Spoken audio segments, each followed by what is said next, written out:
Amigos, ¿cómo están? Bienvenidos a Radio Cultura, bienvenidos a La Máquina de Pensar. ¿Cómo andan? Espero que anden bien. Arrancamos hoy, este viernes, en lo que es la edición especial de esta columna que comienza así.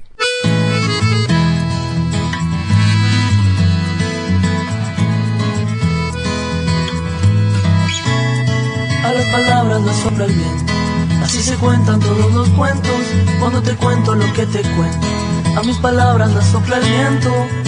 Viajan las hadas, van trasnochadas, de tanto escuchar las voces que cada noche bajo los cielos, lunas y grillos les sopla el viento. Muy bien, Johanna Holt, ¿cómo andás? ¿Andás bien? Muy bien, por suerte acá esperando tu llamado para comenzar el avión de papel. El avión de papel, una edición especial una vez al mes. Nosotros le dedicamos todo el programa al avión de papel, esta columna de literatura infantil y juvenil que lleva Johanna Holt y que en este caso Johanna que está en Maldonado, nosotros estamos en Montevideo, con su invitado que es Alfredo Soderguit. ¿Cómo andás, Alfredo? ¿Andás bien? Muy bien, muchas gracias por la invitación, un gusto. ¿Lo presentamos, Johanna, allá, Alfredo? Lo presentamos ya, Sí, bueno, me claro. imagino que todos lo conocen en Uruguay, tienen que conocerlo, y si no están a tiempo de hacerlo. Es un ilustrador, escritor de literatura infantil y también guionista audiovisual, o sea, productor, realizador de productos audiovisuales, que ahora vamos a hablar, con libros y cortometrajes y películas que son reconocidas en todo el mundo, no solamente acá en nuestro país, sino a nivel internacional. Así que bueno, un gusto, Alfredo, tenerte, que hayas accedido a nuestra invitación. No, gusto mío, muchas gracias por la chance de conversar. Alfredo, dirigió a Nina, con eso hay que decir todo, ¿no? Sí, a Nina, exacto. Basado en el libro Anina Yatay Salas de Sergio López Suárez, que incluso ahora sacó una segunda tomo, digamos, una secuela, no sé cómo se llama, sí, una continuación. De ese personaje y recuerdo que eso llevó muchísimo tiempo, ¿no?, de trabajo, pero que tuvo un gran éxito, ¿no? Porque atención, las animaciones en Uruguay generan, sobre todo cuando son largometrajes, son costosas, en todos lados, no solamente en Uruguay, pero aquí al no haber una industria perfecta, me acuerdo en el caso de Anina, yo incluso hablé con Sebastián Santana y contaban cosas que hicieron que son esas cosas que se hacen cuando se van agarrando experiencia, después no se vuelven a hacer de una forma tan ambiciosa. Y me acuerdo, por ejemplo, ahora no sé por qué me acordaba de un largometraje de Selkirk, ¿no?, que fue también importante, pero que no tuvo la dimensión. Para poner otro ejemplo, se trabaja mucho, se hace algo muy bueno profesionalmente y no siempre, porque el mundo de la animación es muy competitivo también, como todo, ¿no? Sí, totalmente. A ver, yo no sé qué cosas ahora tenemos que hacer una enorme evaluación para saber qué haríamos y qué no haríamos de nuevo. Pero lo que sí tenemos es un recuerdo de un periodo, como una etapa de la vida. Es como los años de uno va a la facultad, Claro. 4, 5, 6, 7 años. Tuvimos ese tiempo haciendo una película. 6 o 7 años. Qué impresionante. Entonces, sí, en total la suma da 9 o 10, pero son etapas y con cortes, ¿no? Escritura de guión, búsqueda de fondos, desarrollo del proyecto. Después con el equipo armado ahí en una gran casa, estuvimos unos 4 años, 5 años, en distintos momentos también, pero sí, nada, nacieron niños, hicimos amigos, pasó de todo, todo ahí adentro. Pero tuvo un éxito, un impacto, no solamente a nivel internacional, también hay que decirlo, sino también, en Uruguay, ¿no? Sí, yo creo que Nina tiene algo que tiene que ver con algo muy muy auténtico que tiene la novela de Sergio, que fue lo que nos conmovió a los que decidimos realizarla. Entonces, a partir de ahí, cuando uno se agarra de esos impulsos, cuando la zanahoria es esa, que tiene que ver con esa emoción que provocó, o esas fibras que tocó la lectura de ese libro, nada, hay que trabajar un montón y obviamente aprender y juntarse con gente que sabe hacer cosas, pero nada, no puede salir mal. Lo importante es mantener el tono. Johanna, a ver, si quieres preguntar algo.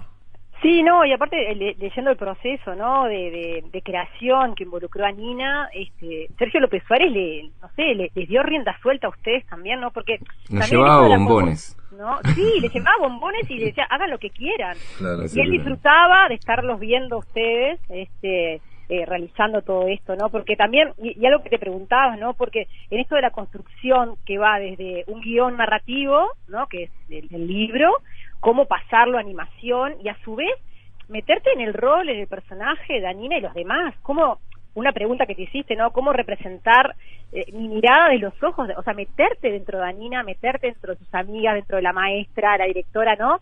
En esa construcción del audiovisual debe ser algo fantástico, ¿no? Y muy desafiante.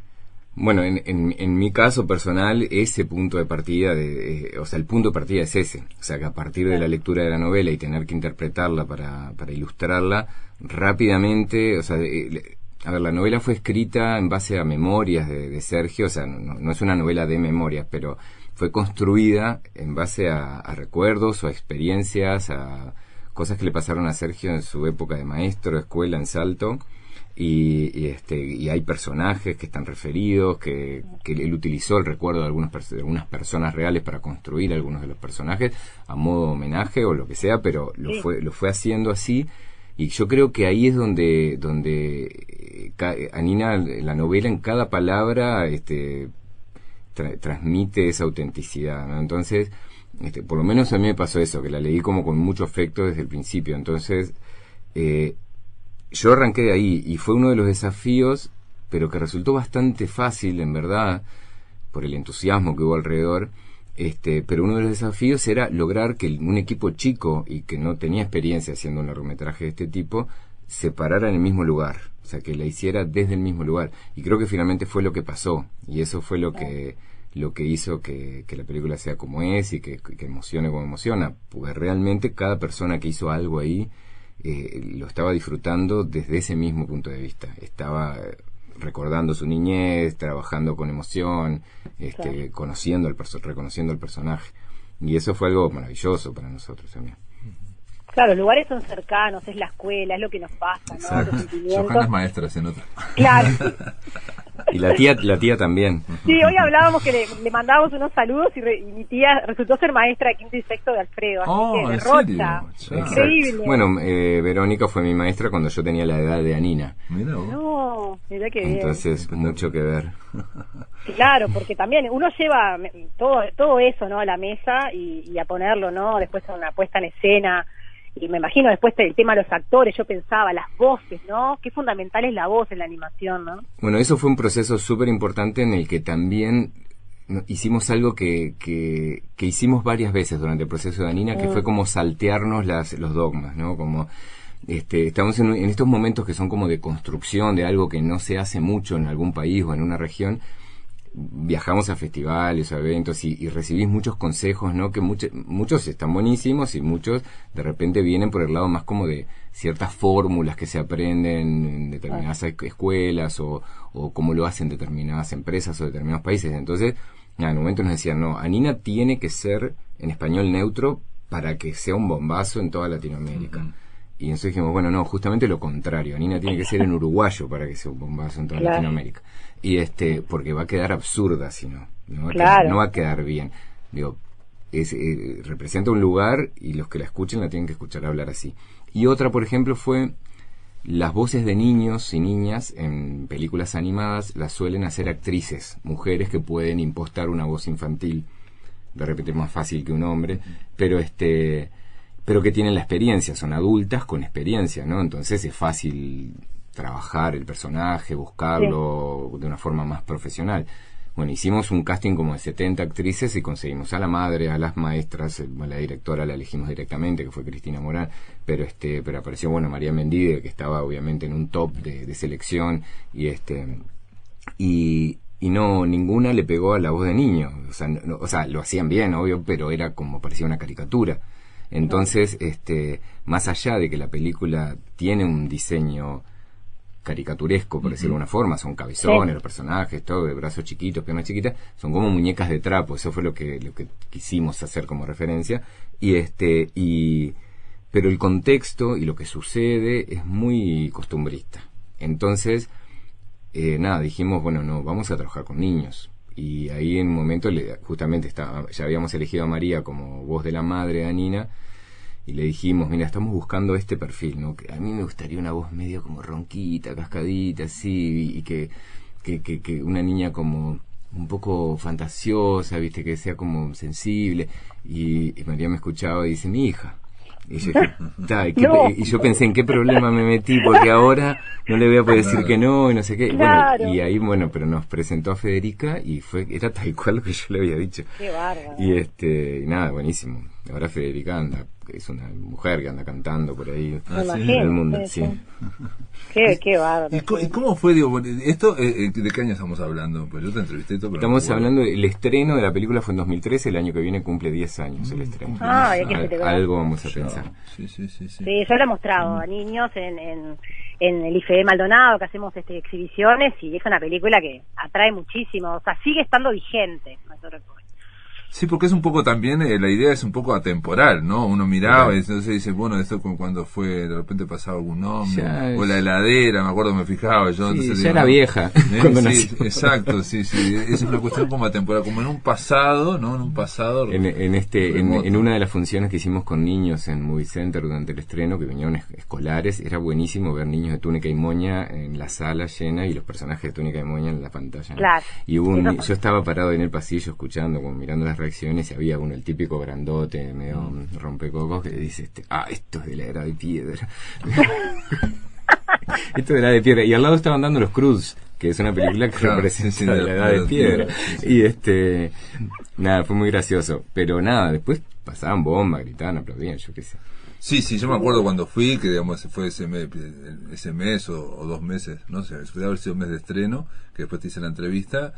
Lo que más recuerdo increíblemente, y qué horrible que lo diga delante del creador de Anina, pero es cómo la gente le hablaba la película, pero los mayores le hablaban diciendo, ay, mirá tal cosa, ay, mirá lo que hace. Es una cosa sorprendente. Obviamente me quedaron imágenes, obviamente, de Anina y bueno, de cuando ella fantasea frente a todo el tribunal ese, no sé qué, en fin. Pero nunca había visto yo que gente grande, ¿no? Los chiquilines, uno puede ser, ¿no? Pero bueno, le hablaban entre ellos. Yo fui a ver la película un día de poca gente, así media tarde, no sé, ya en las últimas funciones, con la que era embajadora de Estados Unidos en esa época, Yulisa Reynoso. Y fue con guardia, era rarísimo, porque ella me escribió, pero yo le regalaba, mandamos unas entradas y no sé qué, y me dijo, bueno, pero quiero que me acompañes, no sé cuánto, y dije, bueno, voy. Y nada, había 6 personas en la sala, pero eran las 2 de la tarde, una función de esas así, y se sentó un guardia de seguridad de cada lado, en las puntas de la fila, como bloqueando la fila, y ella y yo como en el medio, así, dentro de la sala, y había 4 personas más adelante, no iba a pasar nada. Pero lo que estuvo buenísimo fue cuando vamos a salir, lo veo a uno de los guardias que estaba como con los ojos brillosos, húmedos, mirando la pantalla, y lo miro y le digo, ¿te gustó? Y me dice, es que está todo igualito, me dijo. Y estaba viendo su escuela, no sé, estaba viendo algo. Claro, no recuerdo, está todo igualito. Qué bárbaro. Bueno, pero entonces, sí, dale, Johanna, dale. No, o sea que estabas mencionando, ¿no? Todo lo que aprendieron y yo me preguntaba, porque no encontré mucho sobre eso, ¿dónde te formaste, te fuiste formando? ¿Cómo surgió esto en vos? Esto vos tenés varias betas, pero creo que una de las que más te importa, me parece, es esto del audiovisual, ¿no? De la animación. Bueno, en verdad me importan las dos, pero la animación, claro, yo empecé más como ilustrador, pero la animación, la producción audiovisual son procesos mucho más largos y que involucran mucha gente. Y nada, yo lo que tengo es como mucha facilidad para meterme en problemas. Entonces, cuando arrancás un proyecto audiovisual, si prospera, después son años de idas y vueltas. Entonces, suele pasar que siempre hay proyectos audiovisuales en la vuelta. Pero estoy tratando de mantener un ritmo de producción de libros ahora también.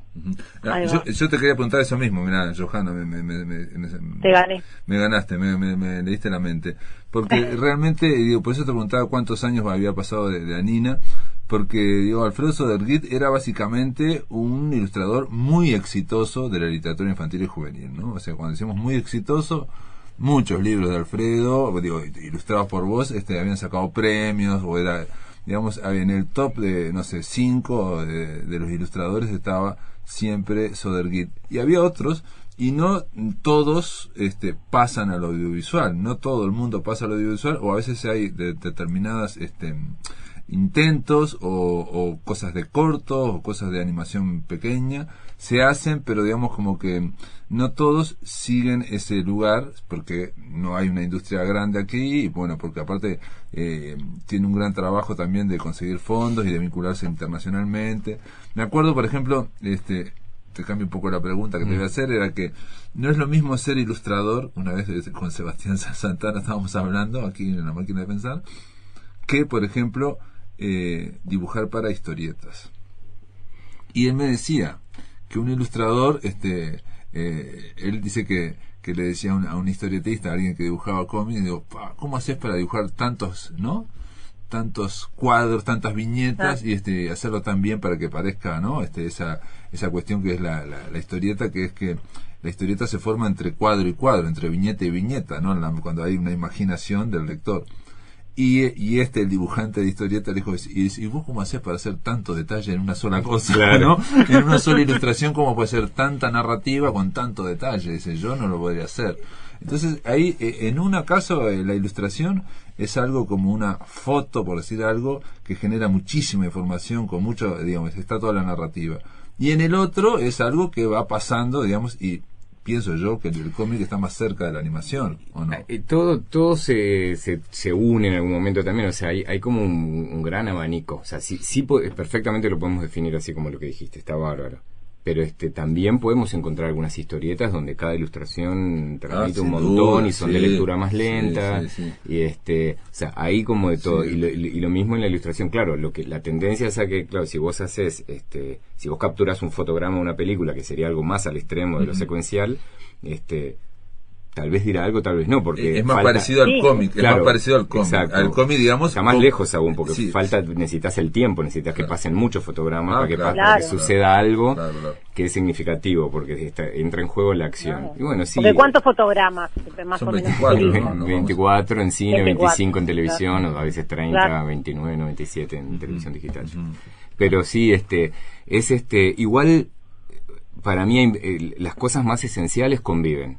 O sea, las cosas que realmente son esenciales, que es la narrativa visual, contar un cuento, utilizando varias herramientas, de alguna forma conviven. En mi caso yo siento que todo va y viene, que se nutre, ¿no? O sea, un libro que estoy trabajando ahora, son ilustraciones que cuentan mucho cada una, pero yo imagino lo que sucede, cómo se mueven, los rastros que van dejando los personajes en esos recorridos, o sea, cosas que aparecen en un lugar o aparecen en otro, o sea, hay una intención secuencial que va generando una temporalidad en esa historia visual también, y que es importante por cómo suceden o qué es lo que sucede. Entonces, sí lo visualizo así. Y lo mismo me pasa a la inversa, cuando pienso un proyecto audiovisual, también le doy mucha importancia a los detalles visuales, ¿no? Como a qué es que genera cada cosa, hasta eso, cuánto herrumbre tiene la cadena en la portera de un gallinero. No sé, como cosas así me parecen súper importantes. Pero entonces, digamos, el traslado de ser ilustrador de literatura infantil y juvenil a la animación, para vos fue como natural, porque digo, también estas cosas no se pueden planificar, porque es lo que dije antes de Anina, o cuando comparaba con Selkirk o con cualquier otra, Anina podría no haber tenido un éxito tan grande y punto. Entonces, digamos, las circunstancias a veces te van guiando, digamos, ¿no? te van tironeando para un lado o te van empujando para otro. Es una mezcla entre el éxito, se podría decir, sí, que obviamente es un estímulo cuando las cosas gustan y cuando funciona y sale bien, pero para mí lo que es importante también es como el clima de la realización. O sea, yo trabajo con mis amigos, todo lo hago con mis amigos. Pero no te costó pasar, digamos, a eso. No, porque todo fue como por invitación. Solo a la otra. Es como yo dibujaba, yo era el niño que dibujaba el perrito igual al perrito en la escuela, y entonces era mi lugar seguro. No pateaba bien una pelota, le erraba al arco, entonces, pero sí dibujaba bien el caballo y el perrito. Entonces era lo que me destacaba y era lo que me pedían. Entonces, siempre fue un lugar de seguridad para mí. O sea, y varias veces me hice el vivo en cuarto de escuela, hicimos una excursión, nos mandaron a hacer una redacción y yo solo hice un dibujo de todo lo que había pasado y lo tuvieron colgado todo el resto del año en la cartelera y tal. Para mí era un orgullo. En sexto de liceo, literatura, leímos El viejo y el mar, pidieron que escribiéramos algo, emociones, sentimientos, interpretación de la obra. Yo armé un equipo de 5 o 6, tenía un conocido que hacía publicidad para televisión de una forma muy, muy analógica, VHS, ¿no? Hicimos un dibujo animado. Hicieron un dibujo muy cortito, música, entonces todo ya en así. los inicios ya estabas haciendo. Sí, porque el hecho de sentir que es un lugar que te da seguridad poder dibujar, también te lleva un poco por ahí. A mí me gustó mucho ver dibujos animados siempre. Sí, sí. Y entonces me gustó hacer ese intento. Después lo abandoné por mucho tiempo y estudié arquitectura, después me metí en Bellas Artes, pintaba en el taller de Daniel Hernández, me metí en talleres de gráfica, y en un momento aparecen unas computadoras en la Escuela de Bellas Artes y una persona enseñando, ahí Daniel Argente, enseñando lenguaje multimedia, programación también, ¿viste? Todo pensado como para producir con perfil artístico, pero aquellos CD-ROM, ¿no? Un CD interactivo que podías meter y tocar botoncitos y que pasaran cosas. Nada, a mí me pareció fascinante. Aprendí Director y Flash y armé un par de obras de videoarte con recortes, collages animados y que podían ser medio interactivos. Experimentos. Nada, después a partir de ahí con un grupo de amigos de la Escuela de Bellas Artes armamos un equipo que se llamaba OS, Operativa Simbólica. Hicimos instalaciones en la ciudad, unas manos gigantes que aparecieron frente a la Facultad de Arquitectura, unas ovejas negras en la explanada de la Intendencia, unos dibujos como de cuerpos en la calle Río de la Plata, en Malvin. O sea, hicimos intervenciones grandes, con algunos apoyos, mucho también de nosotros mismos, y hacíamos eso. Pero estando en ese grupo, nos llega una invitación, porque alguien se entera, teníamos algo de visibilidad, claro. Nos llega una invitación de la Escuela de Cine del Uruguay, que Inés Olmedo empezaba un taller de dirección de arte, porque los estudiantes de cine, nadie quería hacer ni vestuario, ni arte, ni maquillaje, querían hacer fotografía, dirección, producción. Tenían déficit de directores de arte y dicen, bueno, vamos a hacer un curso, ¿y qué hacemos? Bueno, llamemos gente a la que le interesa esto. Entonces nos meten y nos dicen, che, un curso gratis de 3 meses, no me acuerdo, 2 meses, con Inés Olmedo en la Escuela de Cine. Todos levantamos la mano, dijimos, vamos para ahí. Nos fuimos para ahí, estuvo buenísimo. Se armaron 3 equipos, hicimos unos cortos experimentales ahí, como unas escenas, en verdad, como un ejercicio.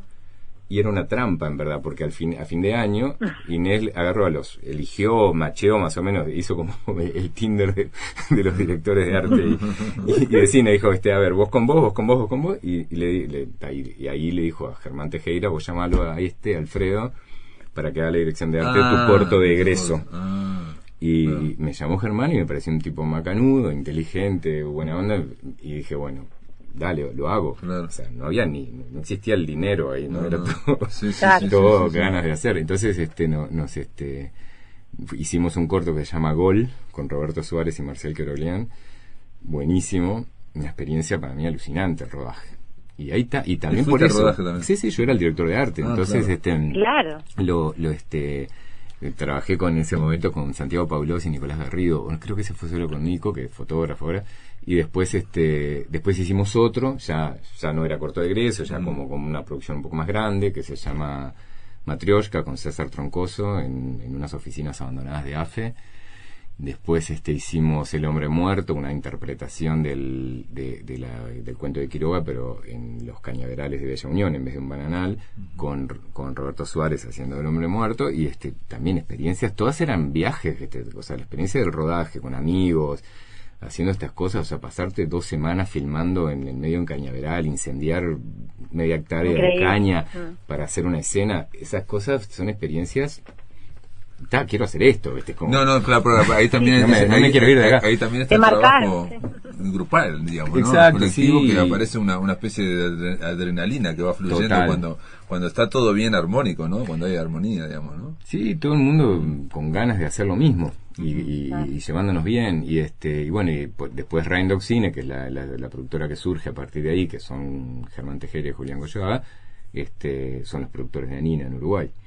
Qué bárbaro. Entonces, simplemente. Todo fue surgiendo. Increíble. Vamos a hacer una pausa, ¿les parece, Johanna Hall? Muy bien. Después de la pausa, amigos, continuamos aquí en esta edición especial de El avión de papel, la columna dedicada a literatura infantil y juvenil. Estamos conversando con Alfredo Söderguit, Después de la pausa, amigos, continuamos aquí. Amigos, continuamos en la máquina de pensar. Estamos conversando en esta edición especial aumentada de El avión de papel. Está Johanna Hall allá en Maldonado y aquí en estudios está el invitado de hoy, Alfredo Södergit. Estábamos hablando, bueno, en el bloque anterior de lo que fue la experiencia de Anina, ¿no? Esa película que marcó a mucha gente y claramente a la carrera de Alfredo Södergit. Y bueno, nos estaba contando que esto de pasarte a la animación no es de ahora, sino que es desde los propios comienzos prácticamente, incluso antes de que te dedicaras a la ilustración de infantil y juvenil, ya había habido algunas experiencias de lo que es el rodaje en equipo, porque también lo que pasa con el dibujante, me parece, es lo mismo que pasa con el escritor. Es gente que a veces está acostumbrada a trabajar sola mucho tiempo. Yo diría que el dibujante incluso más todavía, lo asumen como que pasar horas y horas y horas sin contacto, y cuando el rodaje es exactamente lo contrario, ¿no? Es una convivencia y sobre todo una articulación de mucha gente. Ya sabemos que por más que haya buena onda y armonía, eso me pasó a mí, por lo menos cuando organicé ferias del libro en el interior del país en el año 2005, que ahí entendí por qué en los ejércitos, viste, lo primero que enseñan a quedarse firmes y parados. Para mí, ¿sabes por qué? Porque si no, nosotros somos como hormiguitas que tendemos a movernos todo el tiempo. Entonces vos decís, quédate acá, y cuando te das vuelta todo el mundo se movió. Es impresionante, ¿no? Es muy difícil articular, por más que haya buena onda, ¿me explico? Y eso tiene que ser así. Sí, a ver, no sé, nunca estuve en un rodaje en que hubiera problemas porque la gente se moviera para todos lados, pero sí es cierto que en un esquema de trabajo en equipo y sobre todo en la producción audiovisual, es como que siempre te dicen que, y eso es algo que Inés nos decía en ese curso de dirección de arte también, como que los roles son muy claros, ¿no? Sí. No necesariamente se trata de reconocer una jerarquía, pero sí a qué se dedica cada uno, ¿no? Y sí, igualmente, en mi caso, nosotros hemos, en la mayoría de las cosas que hemos hecho, que está involucrada más o menos la misma gente, sí, los roles a veces van cambiando, a veces no siempre la dirección es la misma persona, o el guión, o la producción, más o menos sí, porque todos hacemos producción porque es necesario, pero compartimos muchísimo, sobre todo en los procesos previos. O sea, el rodaje es muy sistemático porque claro, hay que meterle y hay que hacer las cosas en determinadas horas. Cada uno y su todo rol. Eso. Sí. Pero yo intercambio muchísimo con mis amigos, incluso proyectos en los que no están trabajando, o sea, en los que trabajo solo, cuando estoy haciendo un libro o algo, se los muestro.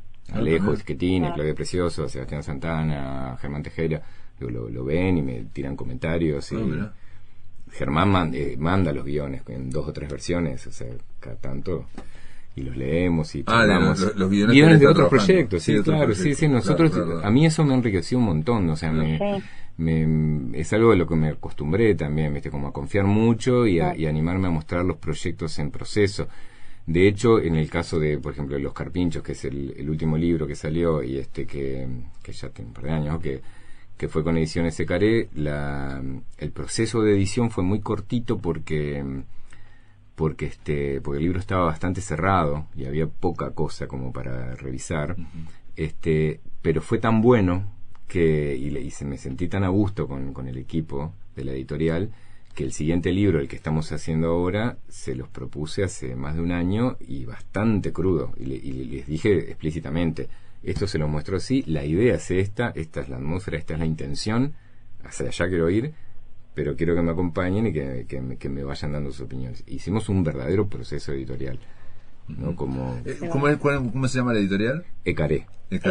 Y digamos, en esto estamos hablando ya no de la ilustración de un libro, sino que vos haces todo. Sí, cada vez escribo un poquito más. El primer libro, Soy un animal, son versos cortitos. Los Carpinchos ya tiene un poquito más, y que viene ahora, que se llama La Cerca, tiene un poco más. Entonces, sí, lo vimos en la feria de San José. Estuve en un taller que Alfredo dio a una clase escolar, mostrándole todo el proceso. Y bueno, increíble eso de cómo también estuvo muy lindo de cuándo surge una idea, ¿no? Y un poco a veces van a incentivar al otro, que todos pueden tener una idea, me pareció también. Y cómo eso de tener ir logrando una portada y empezar desde ahí, como Los Carpinchos, desde los personajes en sí mismos, ¿no, Alfredo? Sí, total. O sea, yo no tengo como una metodología estudiada, pero sí la he ido medio que generando con aquello que me funciona. Y está bueno como yo he escuchado a otros colegas que admiro mucho, que sé mucho de su trabajo, que hablan, bueno, sí, la portada es lo último porque hay que capturar la esencia de aquello que se está haciendo. Sí. Y a mí me pasa que en general, si bien no tengo mucha idea cómo va a ser la forma del libro, me suele pasar que lo esencial es lo primero que tengo, es un impulso. Es como a partir de un recuerdo, de un deseo, de una intención, incluso el impulso de hacer los carpinchos, o sea, la tapa cambió, obviamente, o sea, pero cambió poco. O sea, se adaptó al estilo gráfico del libro final, pero es casi la misma. Pero fuiste mostrando unos cambios y cómo vos también ibas, bueno, cómo tenían quiero que ropa. son los carpinchos, ¿no? Claro, o sea, a mí lo que me pasa generalmente es eso. Tengo un reservorio de tapas que no tienen nada dentro. De libros que no existen todavía. Que no existe, claro, pero es como, hay una idea, qué bueno esto, ¿no? Enfrentar esto con esto. Claro. Y entonces es eso, tiene que ver un poco con lo que decías hoy de la ilustración, ¿no? De cómo una ilustración puede representar como un montón de cosas. Claro. A mí me pasa eso, veo lo que le cuento a los niños cuando hago estas charlas es, vieron cuando leen un libro y la tapa es llamativa y tiempo después ven la tapa, no lo han vuelto a leer, pero eso los ayuda a recordar el contenido. Bueno, a mí me pasa con las ideas. Claro. Tengo una idea que es medio difusa, pero que va a ser un libro, que quiero que sea un libro, y hago una tapa para recordarla. O sea, Claro, es como los escritores que algunos agarran y guardan títulos, ¿no? De algo que les parece Totalmente. interesante, o a veces hacen solamente una línea de un argumento. Exacto. Eso lo hacía, bueno, muchos O sea, escritores, ¿no? la tapa muestra un concepto, una atmósfera, una Claro. idea, una intención, Exacto. un gesto de los personajes que ancla, pone anclas como en distintos lugares, ¿no? Como en las intenciones. Claro, que da de alguna forma el tono, aunque se va a desarrollar eso en algún momento, ¿no? Es el punto de partida, después puede cambiar un poco, pero sí, es eso, es el tono. No. Claro, y más acá donde son los personajes principales y hay toda una construcción detrás, ¿no? Para quien no conoce todo el tema de dónde surgió, ¿no? Capaz que nos puedes contar un poquitito de eso. Bueno, en verdad, en el caso particular de los carpinchos, el punto de partida tiene que ver con algunas memorias de muy generales, así de cuando era chico, no como con historias específicas o anécdotas específicas, pero en Rocha, cuando yo era niño, se utilizaba mucho el término carpincho para referirse a personas muy pobres, diferentes, no sé, o sea, y se usaba de una forma que creo que lo que más me quedó a mí en la memoria fue como lo absurdo de lo natural que era, ¿no?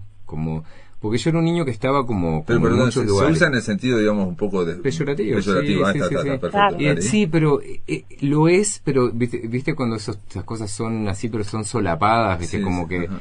Y también a veces puede No ser sé, peyorativo, después generarse el cariño y dar la vuelta también. Eso. Puede ser que en algunos casos pasara incluso, no lo sé. Digo, o sea, mi abuela lo decía con una naturalidad total y estaba todo bien y no parecía ser como agresivo, pero Claro, sí. porque se naturalizan a veces, ¿no? Exacto. Mira, en Fragmento primero los carpinchos le dicen capinchos. Sí, bueno, en sin la Rocha R. era así también. Claro, sin la R. claro. Sin la R, Son los dos, capincho, le sí. dicen capincho. Era ¿no? capincho, O sea, sí. allá le dicen capincho.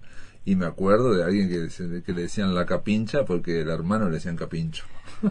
Y a no saber por qué, de dónde venía, pero bueno, sí, allá se usaba así, y claro, y yo convivía un poco en varios sectores de la ciudad y en la escuela y en el barrio y todo, entonces siempre me sentí como en un lugar medio extraño, ¿no? En relación con eso.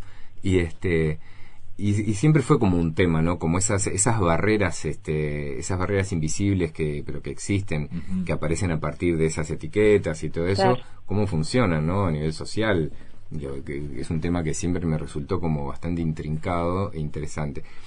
Pero nada, o sea, como no soy sociólogo, no voy a hacer un ensayo, lo que empecé a hacer fue dibujar personajes, carpinchos humanizados, ¿no? Como empezar a jugar un poco con esa idea de ver, bueno, a ver qué hay atrás de ese mote, qué pasa si mezclamos una persona con un carpincho, qué puedo yo reflejar de lo que yo recuerdo en esos personajes, qué les pasa, no sé, como empezar a acercarme a construir un personaje. Además, por algo también, por más que sea una idea que tenías antes, por algo te viene ahora o querés hacerla ahora, también refleja tu presente, tu visión o tu cierta sensibilidad de lo que está pasando también. Totalmente. Y nada, bueno, pues empecé en eso y empecé a generar como una biblioteca de imágenes así, ¿no? Que son eso, son carpinchos con camisetas y short y chancletas y en un momento... No bien vestidos. Y el bolsito, ¿no? No, claro, y en un momento Morral. dibujé unos con... No, es como esas bolsas enormes de plastillera de colores eso. que yo las asocio mucho con los bagalleros. Ajá. Entonces dibujé unos como en que empecé de a poco a mezclarlos con el hábitat real, ¿no? Como a llevarlos más como a su lugar. Entonces yo me imaginaba alguna zona de la Laguna Merín, medio limítrofe entre Brasil y Uruguay, y unas personas cruzando con el agua a la cintura, llevando yerba, azúcar y no sé qué al hombro. Claro, para uno vender se en el imagina pueblo. eso como contrabando. Sí, Me sí, imaginaba sí. esas cosas, ¿no? Como y dibujé una familia de carpinchos con el adulto o la adulta, que en el cuento termina siendo una madre, lleva una bolsa de estas y atravesando un juncal con el agua por la cintura, ¿no? Como una situación complicada, ¿no? Sí, Entonces, Sí. como de mucho Pero esfuerzo. como vivían los carpinchos también. Exacto, pero los carpinchos viven muy tranquilos ahí igual. Y a partir de ahí como que empiezan a aparecer esos tonos que vos decís, ¿no? Como esas emociones en la mirada de un personaje, si está preocupado, si está apurado, si está mirando hacia atrás, hacia adelante. O sea, esas cosas te van dando como datos que suman mucho a la narrativa y a la emoción que se quiere transmitir. Entonces, trabajando en esos detalles, empieza a armarse. Y en un momento me pregunto también, vuelvo al barrio de mi abuela y digo, bueno, ¿cómo entra esa otra parte? Porque tengo a los carpinchos, pero me falta el otro, el que los ve así, y el que los nombra, ¿no? Y entonces dibujé mi abuela vivía en un complejo de INVE, de viviendas, ¿no? Entonces dibujo como unas viviendas ahí, un edificio de esos, y después me empieza a atraer mucho más el entorno natural, ¿no? La laguna, los juncos, incluso como con su valor simbólico, ¿no? O sea, están empantanados. Claro. Entonces eso me empieza a gustar más, ¿viste? Como la parte más metafórica. Y dije, bueno, un complejo de viviendas así como el que vivía mi abuela, donde la gente chismorrea y habla de los carpinchos y otro, es un gallinero. Y ahí dije, perfecto, un gallinero en el campo, carpinchos en el agua, animales domésticos, animales salvajes. Tengo dos situaciones sociales distintas, unos que viven en el orden, organizados, encerrados, ponen huevos, se los comen, otros que viven libres, y empieza como a surgir cosas nuevas que ya se empieza a ir de la historia de la idea Y eso empieza original. a generar la historia. Exacto. Porque hasta este momento no tenías un argumento. No, tenía más una exploración a nivel más como emocional, por decirlo de alguna forma, ¿no? Claro. Como la búsqueda de la exploración de los tonos. Claro, O sea, hay un personaje, hay un contexto y atmósfera, Claro. pero después empieza a surgir el cuento. A Claro, partir los de ahí. mundos, ¿no? Como dos mundos ahí que se Exacto. encuentran, ¿no? En ese Sí. pero no, dale. No, que pensando en esos mundos, cómo eso también, ese mensaje ha viajado por varios países, y no, porque ha sido traducido montones y todos lo ven de una manera, no sé si distinta, pero cada uno le puede brindar un cierto mensaje, o no sé. Bueno, en verdad es muy curioso, ¿no? Que un libro que empieza así como en una especie de mirada sobre cierta marginalidad, y eso permanece, ¿no? Porque se convierte en una historia de refugiados, donde también está la marginalidad de alguna forma representada, y está la misma problemática, pero en otra situación, la situación de migración forzada y todo eso. Y se termina transformando en un libro que migra y que actualmente ahora en este momento está en 17 lenguas. Y es muy interesante ver esto que decía Joana, cómo sobre todo en distintas regiones del mundo las apreciaciones pueden ser desde ángulos levemente distintos, ¿no? Y entonces ahí una de las cosas que vi a partir de las reseñas, sobre todo de las que se escribieron en Estados Unidos, más que y alguna en Europa, la mirada que tenemos como desde un sector, yo no sé si decir de clase media, culta o qué, pero muy occidental, que es más o menos el entorno de este tipo de publicaciones, la Biblioteca Pública de Nueva York, el Babelia, no sé qué, Cuatro Gatos, o sea, las miradas son súper interesantes, pero siempre estamos como claro, siempre nos ponemos en el lugar casi del autor. De la gallina. No, al revés. O sea, es como que casi las gallinas no nos importan demasiado, pero es porque capaz que no nos queremos identificar mucho. Obvio. Pero queremos ver al carpincho, pero tampoco somos. Claro. Y entonces casi todas las reseñas venían ahí como de hay que recibir al Claro, otro, ver pobrecito al que viene, otro. ahí va. Sí, Sí, muchas han sido muy cuidadosas, o sea, como no, sin desmerecer o Vos decís que hay una idealización, por ejemplo, en este caso del carpincho, que es una forma de bajarlo, digamos. Si vos decís hay que recibirlo, hay que tratarlo bien, no sé qué, no sé cuánto. Yo creo que o sea, no hay una cuestión igual. Yo creo que se busca que sí, o sea, y en general sí, la mayoría digo como que sí, pero siempre desde el lugar de el que está un poco más cómodo, ¿no? Claro, el que que va a recibe. recibir. O sea, Sí, yo veo y me preocupa el fenómeno de la migración forzada, pero no soy. O sea, no me tocó Ahí está. todavía que el libro lo reseñara un migrante, ¿no? Claro. Pero puede pasar, ojalá. Pero pero nada, simplemente Pero, quería perdón, decir que me llamó la atención como eso, que es algo como muy de analizar, con una mirada muy sociológica, que es muy de Occidente, ¿no? Sin embargo, en las reseñas escritas en Asia, se ponen mucho más en el lugar del gallinero. O sea, como que hablan mucho más de la evaluación que se hace en el libro del sistema en el que vivimos, ¿no? O sea, el carpincho es una excusa para liberarse de esto. Acá el problema es que estamos en un gallinero y que viene y todos los días se lleva los huevos y a la gallina que no pone huevos se la llevan para comérsela. Nos dan de comer, pero estamos acá, no podemos salir de esta reja. O sea, como que digo, no, Otra mirada. El foco en otro lado, ¿no? Yo avancé un poco más, pero lo ponen ahí. Sí, digamos, cambiaron el foco de atención. Exacto. Sencillamente, ¿no? Bueno, pero por Incluso... algo Asia, viste que nosotros siempre estamos al revés, con Oriente y Occidente, una cosa así. Dale. Incluso en una reseña o en una apreciación que en la traducción en chino complejo, bueno, te escuché en San José, tomaron el detalle en la última ilustración de algo que vos lo habías dejado ahí medio, ¿no? Un poquito ahí...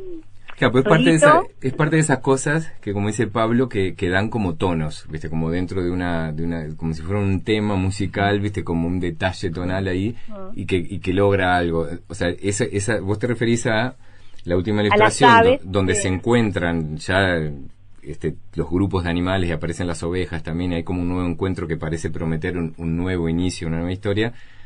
Hay un detallecito de unos gravatitos en el cielo que son una bandada de patos que van en formación como para marcar que van hacia un lado, ¿no? Aves que migran, claro, buscando el calor también. O sea, hay otros migrantes pero que van tranquilos, que van por el aire.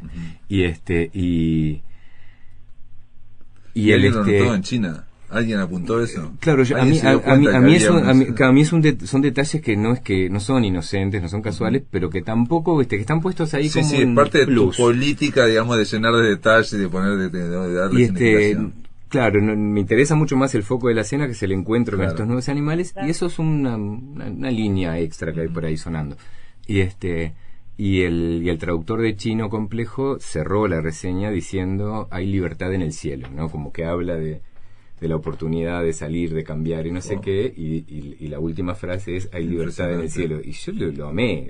Impresionante, pero lo que pasa es que esa es la magia de la lectura, de los libros, ¿no? Que, digamos, y de otra cultura también, que te mira con otros ojos y cambia un poco la perspectiva, ¿no? Claro. Pero en realidad el tema con el libro es que es difícil siempre, yo lo digo y me parece difícil de explicar, de que los libros se crean tanto por los creadores como los lectores. O sea, el lector va creando. Entonces crea el lector y chao. Y a veces sobrepasa la intención del creador también, ¿no? Y es brillante. Sí, y no siempre podemos estar muy seguros de qué va a pasar o cómo se va a leer el libro que vamos a proponer, el próximo libro que vamos a proponer. Claro. Y sobre todo hay autores que toman más riesgos que otros, ¿no? Pero y en los carpinchos, entonces, digamos, te pregunto, porque no lo sé, digamos, ¿no? ¿Es tu libro más exitoso? Entonces podemos decir en términos de expansión, sí, sí. Claro, que libros personales así, que no sean ilustrando a un escritor, que lo dicen muchísimas veces, que hay muchos que los quiero mucho y los considero muy propios, pero así solo escritos e ilustrados por mí, es el segundo, y ahora estoy yendo por el tercero. Pero Soy un animal antes, que está en 6 lenguas, y publicado por una editorial muy linda también en España, que se llama Libros del Zorro Rojo, pero es un libro más... sí, ya lo conozco, sí. Es un libro un poco más no necesariamente conceptual, pero es un poema para empezar, y es un libro más lúdico entre lo que es el texto y lo gráfico, pero tal vez más infantil, aunque también tiene una línea de Tiene lo mensaje suyo, sí. interesante. Y Los Carpinchos es un cuento. O sea, es un cuento sencillo, que muy jugado a lo visual, y al contenido, ¿no? Pero sí, o sea, es como que esa parte pegó muy fuerte y... Pero digo, ya se sabe que no se puede explicar cómo pegan las cosas, pues ya sé que es así, ¿no? Pero también llama la atención, por lo menos a mí me llama la atención, supongo que los amigos y las amigas de la máquina de pensar que están escuchándonos, a lo mejor piensan, se les ocurre lo mismo, ¿no? ¿Cómo hace para saltar tantas lenguas, digamos, ¿no? O sea, porque vos decís 3 idiomas, 4 idiomas ya es muchísimo, ¿no? Es muchísimo, ¿no? Pero decir 17 idiomas es como... Habría que trazar como una secuencia acumulativa de cosas y experiencias que pueden venir de... O sea, están los caminos personales de aprendizaje, de todo lo que hablamos ahora, de la escuela, del dibujito animado en el liceo, lo que sea, los estímulos, los amigos, el aprendizaje de los amigos, o sea...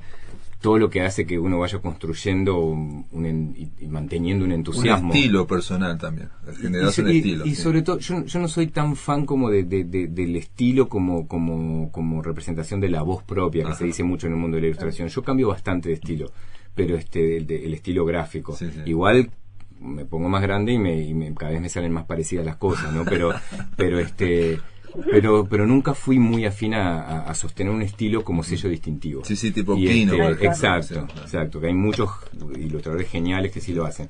Pero yo nunca me preocupé tanto por eso. Es como que cada libro es lo que es según un montón de intenciones y de necesidades. Entonces a veces el estilo es un corset. Entonces yo realmente prefiero poder nadar en una laguna, en un arroyo, en el mar, lo que sea necesario. Y un día me he visto de escalador y otro día de tenista, no sé. Y entonces entonces no sería por el estilo personal éxito, digamos. No, yo creo que obviamente la calidad del dibujo o algo en el estilo así, o sea, en el caso de Los Carpinchos sí fue destacado como cierta simpleza del grafo y un dibujo así como con cierta ternura, y yo creo que sí era el adecuado para esta historia. El que estoy haciendo ahora, que es un análisis, que contiene un análisis social como un poco más rígido, de alguna forma más desde la observación, es todo geométrico. Y bastante geométrica, digamos, todo en perspectivas isométricas, con una descripción de la arquitectura mucho más fuerte.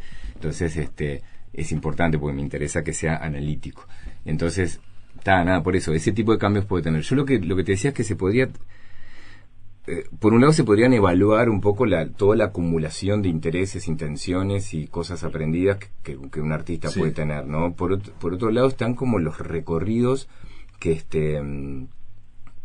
te van ayudando, ¿no? También a llegar a las oportunidades, la formación, programas, proyectos que apoyan al ilustrador. Pero antes de desarrollar eso, me acordé de una cosa. Pedro Saborido, guionista y productor de Peter Capusotto y sus videos, dice en algunos de sus talleres que lo fundamental es el TEO, que es talento, que hay que tener, pero no es tan importante, pero podés hacer algo bueno sin ser un recontra talentoso. Esfuerzo siempre es importante, pero a veces también te pueden salir fácil las cosas, pero en general a veces hasta más importante que el talento. Y la O, que es suerte, pero lo dice con otra palabra, que es lo que más hay que tener. Es lo que más hay que tener. Entonces, respecto a lo que decía Joana, Los Carpinchos en particular, y un poco la experiencia del próximo libro, y mucho más Soy un animal, aunque con menos éxito que Los Carpinchos, tiene que ver con todo un proceso que, aparte de lo personal, del trabajo con editoriales locales de hace más de 20 años, de Sergio López, también, de Anina, de todo eso, todo suma, por supuesto, porque todo lo que hacemos va acumulando. Pero ¿por qué no pasó antes, no? Sí, claro. Esto viene un poco, si yo trazo una línea recta de los últimos años, viene desde que en un momento, en ese momento estaba Liz Gainza en la Dirección de Cultura frente a en Dicrea. Sí, un día en Feria del Libro, actividades, charlas en Feria del Libro, nos pregunta ¿qué necesitan los ilustradores? Pues ella veía que hablamos mucho y éramos todos muy cabeza, pensábamos, discutíamos, intercambiamos, pero seguíamos ilustrando a pedido de las editoriales que nos contrataban. Y a nosotros se nos ocurrió decirle, como casi todo, formación y estímulo. O sea, acá Claro. se necesita formación porque no hay una carrera Y de recursos, ilustración, sí. y se necesitan estímulos que puede ser algún tipo de recurso, apoyo editorial, premio, lo que sea. Y ahí se armó todo este esquema del premio de ilustración que se Del MEC, hizo ¿no? de la Instituto Sí, de Cultura, sí, el Instituto que de Cultura. este es el primer año que no va a suceder, que ya se dejó de existir. O sea, ¿Sí? hasta el año pasado tuvimos premio de ilustración durante 8 años o 9 consecutivos. Claro. Y para mí esto es como esencial, porque muchas veces se evalúa, bueno, a ver, cuántos libros, o sea, yo no sé si alguien está recopilando información sobre cuántos libros se publicaron en el exterior a partir de eso, trazando algunas líneas a partir de eso. Y son varios, pues no son solo Los Carpinchos y Soy un Animal. Esta mañana viene Mi Tío de Sebastián Santana, está Yo Voy de Juan Maías, está Ama de Claudia Precioso, está Miniatura de Sabrina Pérez, está Abajo de Sebastián Santana también, en Chile, No, en Italia, en Estados Unidos, en Canadá. Yo no sé si ese premio lo llevaba o no, porque una de las cosas que se hizo en la Dirección Nacional de Cultura en ese momento, que estaba Liz Gainza, no era ella exactamente, era, estoy hablando de la parte literaria, ¿no? Era hacer una selección para llamar traductores. Bueno, La traducción hizo, por ejemplo, que ahora no me acuerdo cómo se llamaba. Ese es un programa Book que Uruguay o algo así se llamaba. Claro, no me Books acuerdo. from Uruguay. Books from Ha Uruguay, que cambiado. hizo que Mercedes Rosende saltara, o sea, si no hubiera ocurrido eso, Exacto. Mercedes Rosende nunca hubiera llegado a Alemania y nunca hubiera llegado a Inglaterra. Exacto. Hay una mezcla de programas que ahora está el programa IDA, que bueno, o estuvo, no sé si sigue estando. No, pero te pregunto para que era de traducciones. de premio en la ilustración, ¿no? Sí, bueno, se enganchó ¿Había con traducción o no? No, había se enganchó con eso. O sea, lo que sucedió fue que estaba Books from Uruguay, que llevaba material seleccionado de editoriales, la mayoría creo que eran publicados, pero había inéditos también, a las ferias internacionales, a través de un programa de formación de agentes. Ese programa luego se cortó también porque generaba algunos problemas, porque los agentes necesitan acumular, ir muchas veces al mismo lugar, porque es una cosa muy personal el trabajo de la gente, está muy basado en la persona. Y el Estado no podía sostener a una misma persona en un rol así, o sea, como que creo que la idea original era que fuera rotativo. Sin embargo, todos nos dimos cuenta de que la manera que funcionara era la otra, porque cuando empezaba a funcionar bien fue cuando se cortó. Y estaba este programa asociado a Books from Uruguay y estaba el premio de ilustración, que quedó en manos después de la parte de artes visuales de la Dirección de Cultura. Entonces se mezclaron el premio de ilustración copiaba el modelo de la Feria de Bolonia, y sumaba, por ejemplo, que cada año había un jurado internacional que daba un taller intensivo para todos los seleccionados, que en las primeras ediciones eran 20, después en una estrategia más como de tratar de asegurar calidad se achicó a 10, cosa que yo me opuse siempre. Para mí es mejor un catálogo de 20 o 30 en el que haya algunos más o menos que mañana van a ser buenos, que estar siempre los mismos 10. Yo creo que siempre es mejor porque es más estimulante y más formativo. Pero pasaban estas cosas que siempre ven tironeos con eso, pero era algo que venía funcionando y que generó una efervescencia entre los ilustradores. O sea, 100 ilustradores presentaban trabajos cada año el premio de ilustración. Qué bárbaro. De esos 100, debe haber por lo menos una docena o más de libros publicados en varios países del mundo que salen de ahí. Cada jurado internacional que venía daba un taller. ¿Iba a Bolonia, no? Sí, el ganador del premio tenía el viaje a Bolonia para presentar eventualmente un proyecto. Pero no había traducción, entonces la palabra... No necesariamente, o sea, los proyectos se pueden presentar sin traducción, o sea, hay muchas editoriales hispanas, sobre todo en el idioma español tiene un montón de posibilidades, y muchos países. Entonces, sí, lo que había era esta figura del agente literario, que en el momento más fuerte fue Omaira Rodríguez, que logró, que fue la que trajo más información, y de hecho ella fue a Bolonia antes de que empezara a ir el catálogo del premio, y fue la que perdón, entonces Omaira era agente también de ustedes, porque ella era agente de Books from Uruguay. Porque los ilustradores no sé si tienen agente, los escritores. Sí, tenemos, sí. ¿Tienen? Cuando trabajamos para libros, sí, y también cuando trabajan para hay agencias de ilustradores en el mundo. Pero vos tenés agente, por ejemplo, para esto de Carpincho, por ejemplo. No, yo lo ofrezco directo a la editorial, a Ecaré, y Ecaré es mi agente para las traducciones. Ellos lo venden a las demás traducciones. Perfecto. Excepto a Francia, que es un contacto directo también, porque ella había trabajado antes. Pero estaba esta persona como agente, va a Bolonia e identifica el nivel de calidad y la importancia que tenía la ilustración en Bolonia, y que lo que se llevaba, la selección que se hacía por el lado más de las letras, por ahí a nivel de literatura estaba bien, pero a nivel de ilustración medio ahí, como que alguna cosa 2x3 se colaba, porque no necesariamente el macheo entre buena calidad de texto y de ilustración sucede Es siempre. cierto, ¿no? Claro. Obvio. Entonces Sí. se elegía más en función a los textos. Y ella dijo, no, a este lugar hay que llevar el catálogo del premio. Claro. Y empezó a llevarlo, y a partir de ahí empezaron a suceder cosas. Y Espectacular. y para mí ahí es donde se juntó eso de la formación y el estímulo. Hubo muchos talleres de preparación de maquetas para llevar a Bolonia, talleres con los jurados internacionales, talleres entre nosotros, hubo mucho estímulo, hubo mucho entusiasmo, y hubo gente que nunca lo ganó se presentó las 8 veces, Claro. o sea, y No la pasaba importa, bien. No importa porque si te presentás y eso genera plazos de edición, de hacerlo, de Exacto. trabajar, metas, y eso es, digamos, la función de los concursos. Johanna, Alfredo, se me fue el tiempo, me queda menos de un minuto. No sé si quiero decir algo, pero... A ver. Sí, en realidad tiene este proyecto también tan lindo, Dos Pajaritos, pero tenemos que invitarlo de vuelta y seguir conversando porque... Podemos en No. otra ocasión hablar de la Otra- serie. otra Y los canción. pajaritos, Claro. sí, Y sí. los pajaritos, que Vamos es lo a ver el primero. proyecto divino audiovisual que tiene, que bueno, lo seguiremos a ver cómo va y estaremos en conversación de vuelta. Bárbaro. Bueno, Johanna, Alfredo Soderguit, gracias por estar en la máquina de pensar. Muchas gracias a ustedes por invitarme. Amigos, se terminó la máquina. El lunes continuamos aquí por Radio Cultura. Que lo pasen muy, pero muy bien.